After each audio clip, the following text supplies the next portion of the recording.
Është shkurt i vitit 1991 kur gazetari gjerman Johannes Kessler vjen në Tiranë me shpresën për të gjetur vajzën që pëlqen, Martën.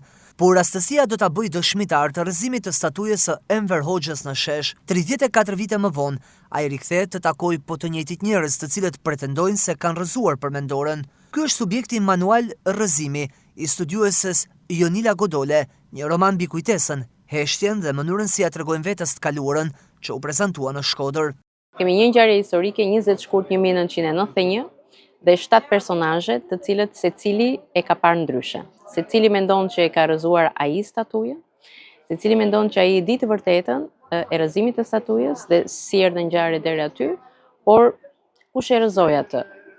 Është një roman, është letërsi e mirëfillt, por i bazuar në dokumenta autentike të kohës, në dëshmi të kohës, dhe i përpunuar në mënyrë të tillë që historia të tregohet edhe për brezin e ri, i cili të mundet ta shohë këtë ngjarje jo vetëm nga librat historik, jo vetëm nga ato informacione që gjen nëpër media, por edhe në letërsi. Edhe me letërsi mund të flasim për historinë. Duke ndërthurë fikshënin me dokumenta autentike të kohës, studiuesja Godole krijon një kaleidoskop letrar për dashurinë, fajin, harresën dhe kujtesën. A u rrëzua statuja në atë ditë, por çfarë ndodhi me mitin? Kur ndërtua miti? A ra miti bashkë me statujën, apo ishte vetëm rënja e një simboli?